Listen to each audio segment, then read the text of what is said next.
இந்த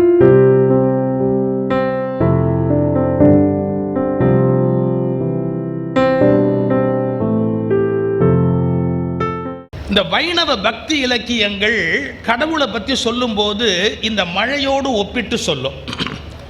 எனக்கு ரொம்ப சந்தோஷமாக இருந்தது. மாவட்ட ஆட்சித்தலைவர் அவர்கள் சின்ன வயசில் படித்த விநாயகர் அகவலை அப்படியே மனப்பாடமாக சொன்னார். நான் கொஞ்சம் உரிமையாக சொல்கிறதா இருந்தால் உரிமை எடுத்து சொல்லலாம். விநாயகரே விநாயகர் அகவல் சொன்ன மாதிரி இருந்தது.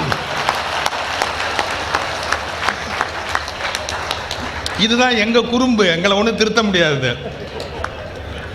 விநாயகர் அகவல் ரொம்ப அருமையான அந்த பாடல். இளம் வயதில் மனப்பாடமான சார், இளம் வயசில் தான் மனப்பாடம் பதியும். வயசாக எல்லாமே மறந்து போயிடும். ஒன்றே ஒன்று மட்டும் மறக்காது. நம்மளை எவன் என்ன திட்டினானோ அது மட்டும் மறக்காதே ஒழிய பாக்கி எல்லாம் மறந்து போயிடும். வயசாக மாத்திரை சாப்பிட்டோமா இல்லையாங்கிறது கூட மறந்து போயிடும். மாத்திரையே கையில் வச்சுக்கிட்டே உட்காந்துருப்போம். இது சாப்பிட்டோமா, பிரித்தோமா, பிரிக்கலையா, நடுவில் ஒரு ஃபோன் வந்துருச்சு, எல்லாம் மறந்து போயிடும். ஆனால் இளம் வயதில் மண்டையில் ஏறிச்சு பாருங்க, அந்த விஷயங்கள் மறக்கவே மறக்காது. அப்படிங்கிறதுக்கு அடையாளம் அவர் பள்ளியில் படித்த பாடல் இப்போ ஒப்பிக்கிறார் அவர். அழகான சமய இலக்கியங்கள், அதுலேருந்து தெரிந்து கொள்ள வேண்டிய வேற உண்மைகளை நாம் பார்க்கறதுக்கு பழகணும். வைணவ இலக்கியங்களில் கோயிலுக்குள்ள சாமி கும்பிடுறமே அதுக்கு அர்ச்சாவதாரம்னு பேர். ஒரு சிலையில் ராமர், சிலையில் நரசிம்மர், சிலையில் வச்சு கும்பிடுறோம் பார்த்தீங்களா, அதுக்கு அர்ச்சாவதாரம்னு சொல்லுவாங்க டெக்னிக்கலாக. அதாவது மேலே இருக்கிறது பரம், அதுக்கப்புறம் விபவம், பார்க்கடல், அப்புறமா அவர் அவதாரமாக இறங்கி வர்றாரு. ராமாவதாரம், கிருஷ்ணாவதாரம்னு இறங்கி வர்றாரு. இப்போ கோயிலில் நிற்கிறதுக்கு அர்ச்சாவதாரம், அர்ச்சையில் பூஜித்தல் அப்படின்னு 5 நிலை சொல்லுவாங்க.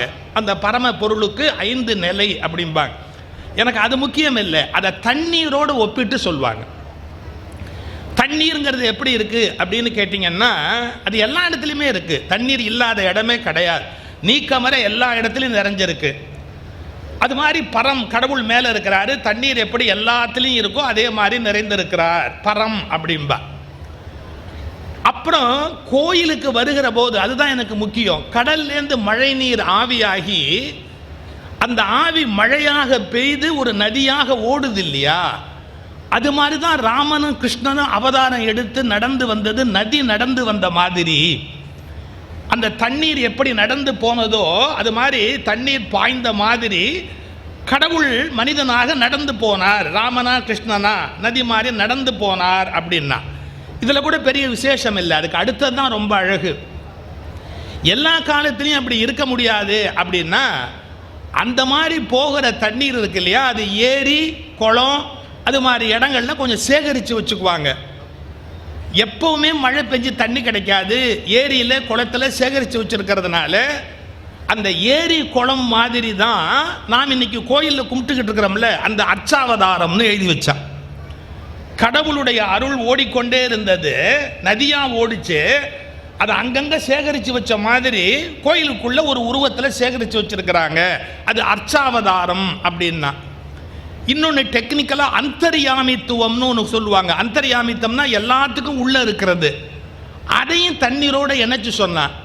நீங்கள் என்னதான் இந்த மழை பெஞ்சு நதியாக நடந்து கடலுக்கு திரும்ப போயிட்டாலும் பூமியில் தோண்டி பார்த்தா 50 அடி 60 அடியில் இருக்குது இல்லை, உள்ள ஒளிஞ்சிருக்குது இல்லை, அது மாதிரி கடவுள் எல்லா உயிருக்கு உள்ளேயும் ஒளிஞ்சிருக்கிறாரு.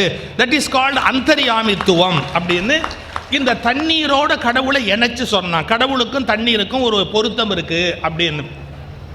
அப்போ மழை எப்படின்னு கேட்டிங்கன்னா, பெய்கிற போது மட்டுமே நன்மைன்னு சொல்ல முடியாது. அது நதியாக நடக்கிற போது ஒரு நன்மை உண்டு. அது ஏரி குளத்தில் சேகரிக்கப்படுகிற போது ஒரு நன்மை உண்டு. அது பூமிக்கடியில் 50 அடி 60 அடி கீழே போய் உட்காந்து மறுபடியும் மேலே தண்ணீராக எடுக்கிற போது மீண்டும் ஒரு நன்மை உண்டு. அது மாதிரி கருத்துக்கள் சொல்லப்பட்ட காலத்தில் சமூக மாற்றத்தை ஏற்படுத்தும். கருத்துக்கள் நதியாக பாய்ந்து நாடுகளை கடந்து மாற்றங்களை ஏற்படுத்தும். கருத்துக்கள் சில இடங்களில் தேங்கி நின்று புரட்சிகளை ஏற்படுத்தும். கருத்துக்கள் மறைந்து உள்ளே உட்கார்ந்திருந்து என்றோ ஒரு நாள் மீண்டும் எழுந்து ஒரு மாபெரும் புரட்சிக்கு காரணமாகும். எனவே கருத்து மழையும் கருமழையும் ஒன்றுக்கு ஒன்று, கருத்து மழையும் கருமழையும் ஒன்றுக்கு ஒன்று தொடர்புடையது. அப்படிங்கிற கருத்தில் எங்கோ பெய்த மழை அப்படிங்கிற தலைப்பை நான் சொல்ல விரும்புகிறேன். யாரோ எங்கோ எழுதுகிறார்கள், ஆனால் விளைவு வேறு ஒரு இடத்திலே நடக்கிறது. கார்ல் மார்க்ஸ் மூலதனம் எழுதுகிறார். அவர் எழுதிய பூமி வேறு, அதை நடைமுறைப்படுத்தி உலக அளவிலே நின்ற பூமி வேறு. நல்லா யோசிச்சு பாருங்க. ஒரு ரஷ்யா, ஒரு சீனா, கார்ல் மார்க்ஸினுடைய கருத்துங்கிற ஒரு மழை எங்கோ ஒரு மழை பெய்யாமல் போயிருக்குமானால், தாஸ் கேபிட்டல் என்கிற ஒரு மழை பெய்யாமல் போயிருக்குமானால் இன்றைக்கு ரஷ்யா இருக்க முடியாது, இன்றைய சீனா இருக்க முடியாது. எனவே நாடுகள் இன்றைக்கு அந்த கருத்தின் மூலமாக ஒரு புதிய வரலாற்று சித்தாந்தங்களே உருவாகி இருக்கின்றன. அதனால தான் ஒரு அழகான வார்த்தை எழுதுனா, சில புத்தகங்களை சில அரசாங்கங்கள் தடை செய்வார்கள். ஏன்னா அதில் இருக்கிற கருத்து அந்த அரசாங்கங்களுக்கு இடையூறாக இருக்கும், ஆட்சியில் இருக்கிறவங்களுக்கு இடையூறாக இருக்குது அப்படின்னா சில புத்தகத்தை தடை பண்ணிடுவாங்க. அதை பற்றி ஒரு எழுத்தாளன் எழுதியிருந்தா, மறந்து விடாதே, அந்த அரசாங்கங்கள் வரலாற்றில் காலியாக இருக்கின்றன, ஆனால் அந்த புத்தகங்கள் இன்னும் உயிரோடு இருக்கின்றன. ஒரு அரசு ஒரு புத்தகத்தை தடை பண்ணியிருக்கோம், ஆனால் தடை பண்ணின அரசு காணாமல் போயிடும். ஆனால் அந்த புத்தகம் 100 ஆண்டு 200 ஆண்டு கழித்து பூமியில வாழக்கூடிய ஒரு வீரியம் உடையதாக இருக்கும். இதுதான் அந்த கருத்துக்கு இருக்கிற ஒரு பெரிய ஆற்றல். அப்போ எவ்வளவு வலிமையானது சிந்தனை கருத்து என்பது, வாழ்க்கையில் எத்தனை பெரிய அற்புதங்களை செய்யக்கூடியது. அதை சரியா பயன்படுத்த வேணும். அதை எந்த மாதிரி கொண்டு போக வேண்டுமோ அப்படி நம்முடைய வாழ்க்கையில் கொண்டு போக வேண்டும். இந்த நான் மழையையும் கருத்தையும் இணைச்சிக்கிட்டே வர்றேன். இந்த தண்ணீர் சில அற்புதங்களை செய்யக்கூடியது. இந்த இலங்கை பக்கத்தில் கரையோரமாக, அந்த இலங்கையில் யாழ்ப்பாணத்தை ஒட்டி இருக்கிற கரையோரமாக மீன் பிடிக்கிறவர்களுக்கு தெரியும். அவங்க சொல்கிறாங்க, மற்ற இடத்துல கிடைக்கிற மீனை விட அந்த மீன் சுவையாக இருக்கும் அப்படின்னு சொல்கிறாங்க. இதெல்லாம் எனக்கு கேள்வி, ஏன்னா என்னுடைய அனுபவத்தில் அது கிடையாது. கடற்கரை ஓரமாக, அதுவும் யாழ்ப்பாணம் பக்கத்தில் இருக்கிற அந்த மீன் சாப்பிட்டு வளர்ந்தவங்களால வெளியில் போய் எங்கேயும் மீன் சாப்பிட முடியாது, அவங்களுக்கு அந்த மீன் பிடிக்காது. ஏன் அந்த மீனுக்கு அப்படி ஒரு சிறப்பு இருக்குது அப்படின்னு கேட்டால், வெறும் கடல் நீர் மட்டுமே இல்லாமல் ஆற்றினுடைய நன்னீர் இருக்கு இல்லையா, அந்த நன்னீர் கலந்த கடலுக்குள்ள வளர்கிற மீனினுடைய சுவைக்கு நிகராக வெறும் உப்பு கடலில் வளருகிற மீனுக்கு இருக்காதுங்கிறான். இப்போ கடல் நீரில் பிறந்து வளருகிற மீனுக்கு ஒரு தனி சுவை, ஆற்று நீர் உள்ளே போயிடுச்சுன்னா, கடலுக்குள்ளே போயிடுச்சுன்னா, அந்த ஒரு 30 கிலோமீட்டர் ஒரு 40 கிலோமீட்டருக்குள்ளே கிடைக்கிற மீன் இருக்கு இல்லையா, ஆற்று நீர் ஃபோர்ஸ்ஃபுல்லாக உள்ளே போகுதில்ல, வேகமாக உள்ளே போகுதில்ல, அப்போ நன்னீரும் உப்பு நீரும் கலந்து அந்த இடத்துல மீன் விளையுதில்ல, அந்த மீனினுடைய சுவை என்பது வேறுபாடோடு இருக்கிறது அப்படிங்கிறான். இதை எதுக்காக சொல்கிறேன், நமக்குன்னு ஒரு கருத்து இருக்கும், நாம் படித்த புஸ்தகத்திலேருந்து ஒரு கருத்து இருக்கும். நம்ம கருத்து கடல் மாதிரி இருக்கலாம், ஆனால் வந்த கருத்து நதி மாதிரி இருக்கலாம். ஆனால் ரெண்டும் இணைஞ்சதால பிறக்கிற பிறப்பு முன்னை விட நல்லதாக அமைகிறதுக்கு வாய்ப்பு அதிகமாக இருக்கலாம். இந்த கிளாரிட்டி மனுஷனுக்கு இருக்கணும். இந்த கிளாரிட்டி இருந்தால் மட்டும்தான் மனித இனம் வளர முடியும். அவர் சொன்னார் பார்த்தீங்களா, ஒரு சிலம்பி கூடு கட்டுற மாதிரி நம்மளால் கட்ட முடியாது, தூக்குனாங்குருவி கட்டுற மாதிரி நம்மளால் கட்ட முடியாதுன்னு. அதோட ஒரு அடிஷனல் செய்தி சொல்லிடுறேன். தூக்குனாங்குருவி லவ் பண்ணுறப்போ ஒரு வீடு கட்டும், மேரேஜ் ஆனப்புறம் ஒரு வீடு கட்டும், தெரிஞ்சுக்கோங்க. இதை விட இன்னொன்று தெரிஞ்சுக்கங்க, இன்னொரு குருவி கட்டின வீட்டில் வாடகைக்கு இன்னொரு குருவி போய் உக்காராது, ஏன்னா அதுக்கு மானம்னு ஒன்று உண்டு. இதெல்லாம் தூக்குனாங்குருவினுடைய ஸ்பெஷாலிட்டி. பாருங்களேன், அது லவ் பண்ணுற போது ஏன் கட்டும்னு கேட்டால், தன்னுடைய பேர் இருக்குல்ல, அதுக்கு தன்னுடைய திறமையை நிரூபிக்கிறதுக்காக I can do this wonders, நான் இதெல்லாம் பண்ண முடியும் அப்படின்னு வீடு கட்டும்.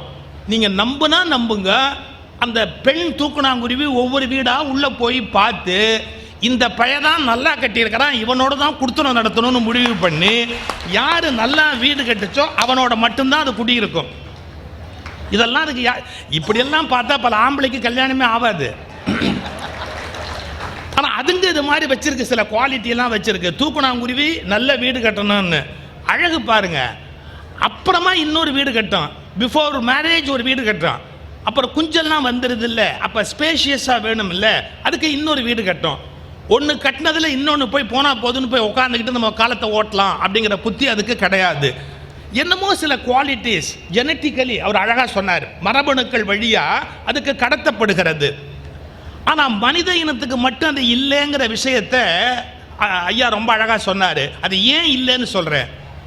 விலங்குகள் 4000 வருஷம் ஆனாலும் பெருசாக மாற்றம் அடையாது. மனிதன் நாளுக்கு நாள் மாறிக்கொண்டே இருக்க வேண்டிய அவசியம் இருப்பதால் இவனுக்கு கொடுக்கப்பட்டது போலவே சில விஷயங்கள் எடுக்கப்பட்டன. சில விஷயத்தை வேண்டாம், நாம் 40 வருஷத்துக்கு முன்னாடி வச்சிருந்தது இப்போ தேவையில்லை, குப்பை தூக்கி எறி, அதை மரபணுவில் கொண்டு போக வேண்டிய அவசியம் இல்லை. ஒரு 100 வருஷத்துக்கு முன்னாடி பின்பற்றின ஒரு விஷயத்தை இன்னமும் நாம் ஃபாலோ பண்ண வேண்டிய அவசியம் கிடையாது அப்படின்னு வேண்டாத போது கழித்து கட்டக்கூடிய அந்த மனித இனத்தின் அறிவின் காரணமாகத்தான் மரபணு வழி பதிகிற விலங்குக்கு பதிவது போன்ற பதிவு மனிதனுக்கு பதிவதில்லை. மரபணுவுக்கு உணர்ச்சி மட்டுமே காரணமாக இருக்கிறது. மனிதனுக்கு அறிவு வேலை செய்வதால் பல விஷயங்களை அவன் காலத்தில் கழித்து விடுகிறான். இனிமே இது தேவையில்லை, நாம் இதை விட்டுடலாம் அப்படின்னு. சார், பகவத்கீதை பிறந்த காலத்தில் வர்ணாசிரமம் பிறக்குது. ஆக்சுவலாக வர்ணாசிரமம் அப்போ பிறக்கலை, அதுக்கு முன்பே இருந்தது. பட் சொசைட்டியை மேனேஜ் பண்ணுறதுக்கு என்ன யோசிக்கிறாங்க, சம் கிளாசிஃபிகேஷன் இஸ் எசென்ஷியல்னு யோசிக்கிறாங்க. Without classification you cannot run an administration. ஒரு நிர்வாகத்தை நீங்கள் நடத்தணும்னா கிளாசிஃபிகேஷன் இல்லாமல் நடத்தவே முடியாது. நம்ம பெரியவங்க அப்போ யோசிச்சாங்க, பரவாயில்ல வர்ணாசிரமம்னு ஒன்று இருக்கட்டும் அப்படின்னு ஒரு காலகட்டத்தில் கண்டுபிடிச்சாங்க. அது இந்த நூற்றாண்டுக்கு பொருந்துமா? இனிமேல் நம்ம அதை பேசிக்கிட்டு இருக்க முடியுமா? ஒரு 300 வருஷத்துக்கு முன்னாடி தேவையாக இருந்திருக்கலாம், அதை நம்ம வச்சுக்கிட்டோம். இப்போ இருக்கிற நூற்றாண்டுக்கு அது தேவையில்லை. ஏன்னா எவன் புள்ள வேணாலும் எதுவாக வேணாலும் மாற முடியுங்கிற காலம் இந்த காலம். அதனால் இப்போ வர்ணாசிரமத்தை தூக்கி வெளியே வைக்க வேண்டிய கட்டாயம் நமக்கு ஏற்பட்டு விட்டது. ஏன்னா அறிவுபூர்வமான இனம் மனித இனம், உணர்ச்சி பூர்வமான இனம் விலங்கு இனம். விலங்கினத்தில் மரபு வழி கடத்தல் இருக்கிறது, மனித இனத்தில் மட்டும் அறிவு வழி கடத்தல் தான் மிக முக்கியமாக கருதப்படுகிறது. ஜெனட்டிக்கலி ப்ரோக்ராம்டு குவாலிட்டிஸை கூட நீங்கள் தியானத்தை மூலமாக மாற்றுறீங்கல்ல. எனக்கு கோபம் வரும் அப்படிங்கிறான் ஒருத்தர். கோபம் வராமல் இருக்கிறதுக்கு இப்போ என்ன பண்ணுறேன், மெடிடேஷனில் போய் உட்காடுறேன்னா. கோபம் இயல்பில் வருது, நான் மெடிடேஷனில் உட்காந்து கோபம் வராதபடி என்னை மாற்றிக்கிறேன் அப்படிங்கிறான் பாருங்க. இப்படி இயல்பில் வருவதை கூட மாற்றக்கூடிய இனம்தான் மனித இனம். அந்த மாற்றத்தை விளைவிக்கக்கூடியது கருத்து. அந்த கருத்து உங்கள் ஊரில் பெய்த கருத்தாக இருக்க வேண்டிய அவசியம் இல்லை, உலகத்தின் எங்கோ பெய்த மழையாக இருக்க முடியும் அப்படிங்கிறது ரொம்ப இம்பார்ட்டன்ட். ஒரு உதாரணம் சொல்லட்டுமா? புத்த மதம் இந்தியாவில் பிறந்தது. புத்தருடைய கருத்தை இங்கேருந்து எடுத்துக்கிட்டு போய் சீனாவில் பரப்பின பெருமை போதி தர்மருக்கு உண்டு. போதி தர்மருடைய கருத்து வழியாக பரவி தான் அந்த புத்த மதம் வேற ஒரு ஷேப்புக்கு மாறுது, ஜென் அப்படிங்கிற கான்செப்டுக்கு மாறுது. ஆக்சுவலாக புத்தர் எப்படி பண்ணாரோ அதே மாதிரி புத்த மதம் கண்டினியூ ஆகலை. அதை அறிவை அப்ளை பண்ணி மாற்றிக்கிட்டே வர்றாங்க, அந்த தியான முறைகளை மாற்றிக்கொண்டே வர்றாங்க. போதி தர்மர் என்டையர்லி டிஃபரெண்ட்டான ஒரு மார்க்கத்தை உலகத்துக்கு இன்ட்ரடியூஸ் பண்ணிக்கிட்டே வராரு போதி தர்மர். 2 நாட்டில் அது மிகப்பெரிய வெற்றி பெற்றது, ஒன்று சீனா, இன்னொன்று ஜப்பான். இப்போ என் கேள்வி, மழை பெஞ்ச இடம் எது? புத்தகயா இங்கே. இந்த மழை பெஞ்ச புத்தருடைய அந்த மழை பெஞ்ச இடம் எது அப்படின்னு கேட்டால் இந்தியா. ஆனால் இந்த மழை இங்கே ஒன்றும் பெருசாக பயன்படலை. ஆனால் சீனாவையும் ஜப்பானையும் உலகத்தில் தொழில் வல்லமை மிக்க நாடாக மாற்றிய பெருமை அந்த ஜென் பிலாசபிக்கு உண்டு. சார், அவங்க ரொம்ப கிளியராக இருக்காங்க சார் வாழ்க்கையில். சீனர்கள் மேலே நமக்கு 1000 கோபம் இருக்கலாம், நம்முடைய தொழில் போட்டி அவங்க நம்ம நாட்டை அழிக்கிறதுக்கான திட்டத்தோடு இருக்கிறாங்கங்கிறதெல்லாம் உண்மை, அதில் எந்த டவுட்டுமே கிடையாது. ஆனால் உலக அளவில் உலகத்தை சந்தையாக்கி பொருள் உற்பத்தி பண்ணுவதில் இன்றைக்கி சீனாவை அடிச்சுக்கிறதுக்கு ஒரு நாடு கிடையாது. அவ்வளோ பெரிய வலிமையை சீனா எங்கேருந்து பெற்றது அப்படின்னா அந்த திங்கிங் பேட்டர்ன், ஒரு விஷயத்தை யோசிக்கிற முறை. அவங்களுக்கு முன்னாடி அதே மாதிரி உலகத்தில் வளர்ச்சி அடைந்த நாடு எதுன்னு கேட்டால் ஜப்பான். இந்த 2 நாடுமே யாருடைய பிலாசபியை எடுத்ததுன்னு கேட்டால், இந்தியாவில் பெய்த மழையை நீங்கள் சீனாவுக்கும் ஜப்பானுக்கும் அனுப்பிய பிறகு அந்த மழை அங்கு விளைவித்த விளைச்சல் அதிகம், இந்தியாவில் புத்த மதம் விளைவித்த விளைவு கம்மி. இதை விட மோசமாக புத்த மதத்தால் விளைஞ்ச இடம் இருக்குது, அதுக்கு இலங்கைன்னு பேர். புத்தர் சொன்ன எல்லாமே வேஸ்டாக போன இடம்னு ஒன்று உண்டுன்னா அது இலங்கைன்னு பேர். ஏன்னா புத்தருடைய எந்த ஐடியாலஜியும் கரெக்டாக அங்கே போய் ரீச் ஆகவே இல்லை. என்டையர்லி டிஃப்ரெண்ட்டாக போச்சு. வெறும் கட்சி அரசியலாக மாறிச்சு புத்த மதம். என்னாச்சு? எந்த பர்பஸையும் சர்வ் பண்ணாமல் அந்த மழை அங்கே வீணாக போய்விட்டது. நான் எதுக்காக சொல்ல வரேன், நம்ம கவனிக்கணும்.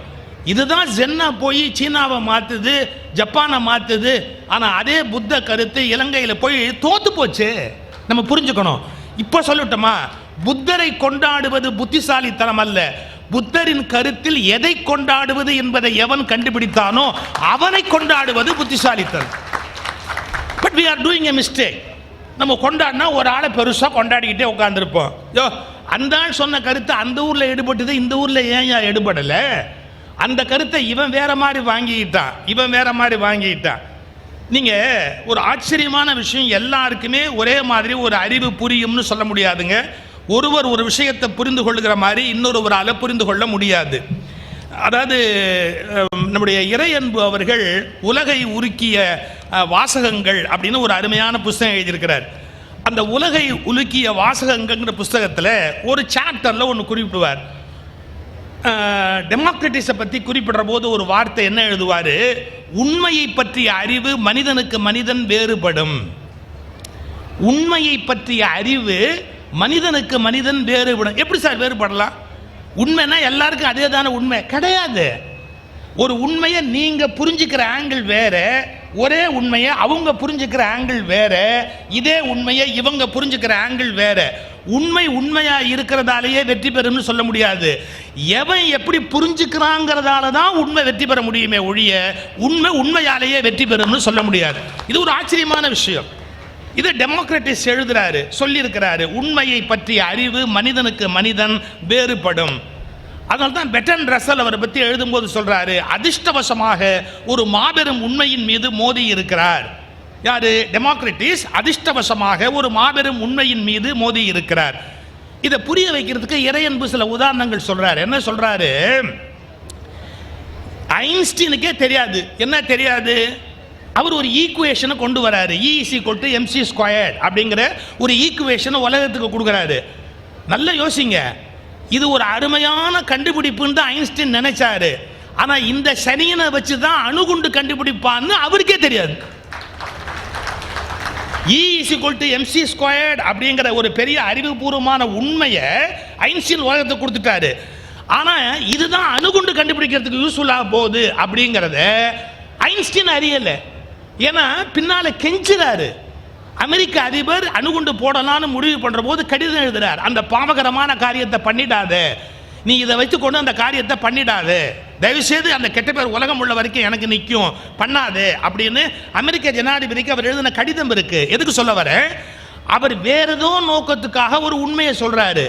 ஆனா அதை புரிஞ்சுக்கிறவன் வேற ஒரு கோணத்தில் புரிஞ்சுக்கிறான், அதை நிறைவேற்றுறவன் வேற ஒரு கோணத்தில் நிறைவேற்றுறான். நான் இவ்வளவு டிஃபிகல்ட்டாக சொல்கிறத விட ஈஸியாக சுலபமாக சொல்லட்டுமா? பாக்யராஜ் ஒரு படத்தில் ஒரு சீன் வச்சுருந்தாரு, அதை பற்றி ஒரு விழாவில் பேசினார்.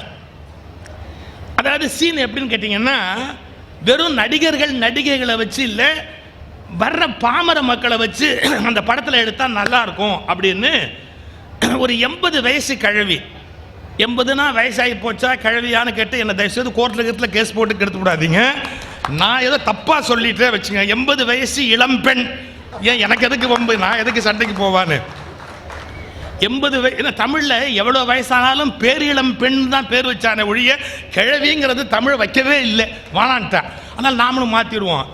இல்லை இப்படி வச்சுக்குவோமா, முன்னாள் இளம்பெண், எக்ஸ் எம்எல்ஏ மாதிரி எக்ஸ் இளம்பெண் அப்படி வேணா வச்சுக்குவோம். ஒரு 80 வயசு ஒரு பெண்மணி ஒரு சீன் யூஸ் பண்ணுறாரு பாக்யராஜ் படத்தில். என்ன படம்னு கேட்டிங்கன்னா, அந்த கதாநாயகி புடவை எப்படி ஏதோ கட்டியிருப்பா, அந்த கிழவி ஏதோ ஒன்று மறுபடியும் கிழவின்னு வருது, பேரிளம் பெண். அது ஏதோ ஒரு கேள்வி கேட்டுட்டு பாக்யராஜ் சொல்லி கொடுக்குறாரு டைரக்டர், இது பாருமா நீ கேட்டுட்டு போகும்போது வெறும்னு அப்படி போகக்கூடாது, முந்தானி அப்படி இழுத்து விட்டுட்டு போனோம் அப்படின்னு அந்த சீனை நேரேட் பண்ணி கேமரா ஸ்டார்ட் அப்படின்னார். டோட்டலி அன்எக்ஸ்பெக்டட் நடந்துருச்சு. கிழவி நடிகையோட முந்தானியை இழுத்து விட்டுட்டு அது பாட்டுக்கு போயிடுச்சு. அவர் சொல்லிட்டு சொன்னார், நான் நினைக்கவே இல்லை சார், அந்த அம்மாவுக்கு எப்படி இது மாதிரி தோணும்னு. முந்தானி, அதாவது வெக்கத்தில் முந்தானி எப்படி இழுத்து விடுவாங்கல்ல, அதை சொல்கிறாரு இவர். முந்தானியை இழுத்து விட்டுட்டு நீ போகணும்னு சொன்ன உடனே இந்த அம்மா என்ன பண்ணிடுச்சு, அந்த அம்மா முந்தானே இழுத்து விட்டுட்டு அது பாட்டுக்கு அந்தாண்ட போயிடுச்சு. இப்போ நீங்கள் யாராவது நம்ம இப்படி யோசிப்போமா, அந்த அம்மாவுக்கு ஏன் அப்படி தோணுச்சு தெரியல. அது சொல்லுது, நீ சொன்னது அதான் அர்த்தம்னு நான் நினைக்கிறேன், என்னை என்ன பண்ண சொல்கிற, எனக்கு அப்படி தான் தோணுச்சு அப்படின்னு. நாம் அதை வச்சு தான் அந்த வார்த்தையை சொன்னேன். உண்மையை பற்றிய அறிவு மனிதனுக்கு மனிதன் வேறுபடுகிறது. உன்னை சொல்கிற போது ஒருத்தர் புரிஞ்சுக்கிற மாதிரி இன்னொருத்தர் புரிஞ்சுக்க மாட்டாங்க.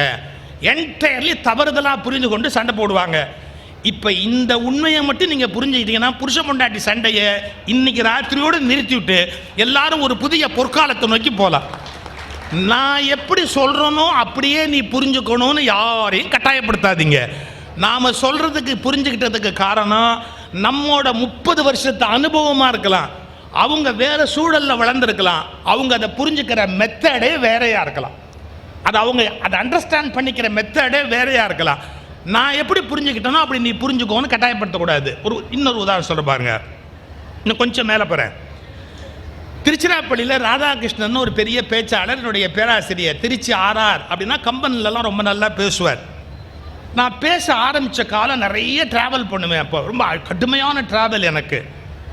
நான் திருநெல்வேலியில் எங்கேயோ பேசிட்டு திருச்சிக்கு வந்துட்டு திரும்ப நான் சென்னைக்கு போகணும். நான் 25 நாள் ஊரில் இல்லை, சுற்றி இருக்கிறேன் வெளியில். நான் பேராசிரியர் ராதாகிருஷ்ணனுக்கு அப்போ லெட்டர் எழுதினேன். ஐயா, எனக்கு ஒரு உதவி பண்ணுங்க, வைகை எக்ஸ்பிரஸில் எனக்கு ஒரு டிக்கெட் எடுத்து வைங்க. நான் நம்ம வீட்டுக்கு வந்துட்டு குளிச்சுட்டு சாப்பிட்டுட்டு நான் போகணும், எனக்கு வைகை எக்ஸ்பிரஸில் டிக்கெட் எடுத்து வைங்கன்னு திருநெல்வேலியிலேருந்து ஒரு கடிதம் போடுறேன். நான் வந்து இறங்கிட்டு கேட்குறேன் எங்கள் பேராசிரியரை, நீங்கள் எனக்கு வைகையில் டிக்கெட் போட்டிங்களா அப்படின்னு. நீ ஒரு முட்டாள் அப்படின்னாரு. என்னங்க ஏன் சொல்கிறீங்கன்னு. வைகையில் டிக்கெட் எடுன்னு சொன்னிய ஒழிய வைகை திருச்சியிலேருந்து மதுரைக்கும் போகுது, சென்னைக்கும் போகுது. எங்கன்னு நீ எழுதினியா? மதுரைக்கா சென்னைக்கா நீ எழுதினியா? 7ஆம் தேதி வைகையில் எடுத்து வைங்கன்னு மட்டும் எனக்கு எழுதியிருக்கிற. நான் எங்கே டிக்கெட் எடுத்து வைக்கிறது? உனக்கு கொஞ்சமாவது அறிவு இருந்தா நீ எழுதணுமா இல்லையா அப்படின்னார். எனக்கு கண்ணில் ரத்த கண்ணீர் வருது. ஏன்னா அன்றைக்கி நான் ஊருக்கு போய் ஆகணும் கண்டிப்பாக. சார் டிக்கெட் எடுத்தீங்களா இல்லையா? அவர் ஒரு வார்த்தை சொன்னார் பாருங்க. ஏன் சார், நான் திருநெல்வேலியிலேருந்து எழுதுகிறேன், அப்போ நான் சென்னைக்கு தானே போகிறேன்னு அர்த்தம்னு நான் சொல்கிறேன். நான் திருநெல்வேலியிலேருந்து எழுதுகிறேன், அப்போ நான் சென்னைக்கு தானே போகிறேன்னு அர்த்தம் அப்படின்னு. அவர் கிண்டல். நீ உலக மகா புகழ்பெற்ற பேச்சாளர், மறுபடியும் நீ மதுரைக்கு அந்த பக்கமாக போக வேண்டிய வேலை இருக்கலாம், அதனால் நான் அப்படியே இருக்கிறதுக்கு வாய்ப்பு உண்டா இல்லையா அப்படின்னார். சார் எடுத்திருக்கீங்களா இல்லையா தயவுசெய்து சொல்லுங்கள் சார்ன்னு. 2 டிக்கெட்டை தூக்கி போட்டார் சார். என்ன, திருச்சியிலேருந்து மதுரைக்கு போகிறதுக்கு ஒரு டிக்கெட்டு, திருச்சியிலேருந்து மெட்ராஸுக்கு போகிறதுக்கு ஒரு டிக்கெட்டு, எது வேணுமோ ஒன்று வச்சுக்கோ, ஒன்றை கேன்சல் பண்ணுன்னார். நீங்கள் இப்போ மாதிரி ஆன்லைன் புக்கிங்லாம் அப்போ வசதி கிடையாதுங்க. க்யூவில் போய் நின்று புக் பண்ணணும் அந்த காலகட்டத்தில். எனக்காக அந்த மனுஷன் அப்படி டிக்கெட் எடுத்து வச்சுருந்தார். நீ எது வேணுமோ வச்சுக்கோ, இன்னொன்று கேன்சல் பண்ணிக்க அப்படின்னு 2 டிக்கெட்டை தூக்கி போட்டார். இப்போது நான் இப்படி தான் அவர் புரிஞ்சுக்கணும்னு நினச்சி எழுதுகிறேன்.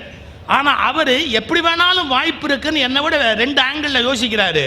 ஆனால் என்னை ஏமாற்றக்கூடாதுங்கிறதுக்காக 2 டிக்கெட்டையும் புக் பண்ணி வச்சு என்னை காப்பாற்றுறாரு பாருங்க. அது கூடுதலான ஒரு அறிவு. அப்போது மனிதர்கள் ஒரே உண்மையை ஒரே மாதிரியாக புரிந்து கொள்வார்கள் என்று சொல்ல முடியாது. அந்த உண்மையை வேறு மாதிரி விளங்கிக்கிட்டாங்கன்னா பிரச்சனை பண்ணுவாங்க, வேறு மாதிரியான சண்டைகளை உண்டு பண்ணுவாங்க, இல்லை வருந்தத்தக்க காரியத்தை பண்ணுவாங்க. இவ்வளவு எதுக்கு சொல்கிறேன்? E=mc²ங்கிறது அணுகுண்டு கண்டுபிடிக்கிறதுக்காக ஐன்ஸ்டீன் கொடுத்த ஃபார்முலா இல்லை. அவர் ஏதோ ஒரு நோக்கத்துக்காக சயின்ஸில் ஒன்று கண்டுபிடிக்கிறாரு. ஆனால் அதனுடைய விளைவா இன்னொரு காரியம் என்பது தானாக நடந்து விடுகிறது. உலகத்துக்கு ஆபத்தான ஒரு திருப்பு முனையாகவும் அது போய்விடுகிறது. அதனால தான் என்ன சொன்னால், நாலேஜை 2ஆக பிரித்தான். என்ன, லெஜிட்டிமேட் சைல்டு, அது எப்படியோ அதே மாதிரி இல்லெஜிட்டிமேட் சைல்டு பிறக்குதில்ல சொசைட்டியில். அது மாதிரி ஒரு விஷயத்தால் லெஜிட்டிமேட் நாலேஜ் பிறக்கிற மாதிரியே இல்லெஜிட்டிமேட் நாலேஜும் இன்னொரு பக்கம் தோன்றிக்கொண்டே இருக்கும். இது நம்ம பயப்பட வேண்டிய விஷயம், யோசிக்க வேண்டிய விஷயம். சரியாக திருமணமாகி சரியாக ஒரு பிள்ளை பெற்றுக்கிற மாதிரியே முறை இல்லாமல் ஒரு பிள்ளையை பெற்று உலகத்தில் எங்கேயோ ஒருத்தன் விட்டுருப்பான்ல, அது மாதிரி நம்ம சொன்ன கருத்து முறையில்லாத ஒரு அர்த்தத்தை உண்டு பண்ணி அது முறையில்லாத ஒரு வழிமுறையை இந்த உலகத்தில் ஏற்படுத்தி கொண்டே போவதற்கான வாய்ப்பு அதிகமாக இருக்கிறதால தான் கருத்தில் ரொம்ப கவனமாக இருக்கணும். இன்னும் நான் தெளிவாக சொல்கிறேன், கருத்து சொன்னவனை விட புரிந்து கொண்டவன் தான் கருத்தை சரியாக காப்பாற்றுகிறான். எப்போதும் கருத்து சொல்லுகிறவன் முக்கியம் அல்ல, அதை இவன் எப்படி புரிந்து கொள்ளுகிறான் என்பது மிக மிக மிக மிக முக்கியமான ஒன்று. இந்த கோணத்தில் நாம் எங்கோ பெய்த மழைகளை உள்வாங்க வேண்டிய கட்டாயத்தில் இருக்கிறோம். இந்த நாடு ஒரு சில நூற்றாண்டுகளுக்கு முன்பு எபிரேய மதங்களை பற்றி அறிந்திருக்குமா? பைபிளுடைய வாசகங்களை தெரிஞ்சிருக்குமா? திருக்குரான் வாசகங்களை தெரிந்து வைத்திருக்க முடியுமா? அப்போ இந்த நாட்டில் ஏற்கனவே வேறு விதமான கருத்துக்கள் உலாவிக் கொண்டிருக்கிற போது எங்கோ பெய்த மழை இங்கே ஒரு பெரிய மாற்றத்தை ஏற்படுத்துகிறது. என்ன மாற்றத்தை ஏற்படுத்துகிறது? வேறு ஒரு வகையான புரிதல், வேறு ஒரு வகையான மதம், வேறு ஒரு வகையான வாழ்க்கை முறை, அதற்கான மாற்றத்தை அதை ஏற்படுத்தி கொண்டே போகிறது.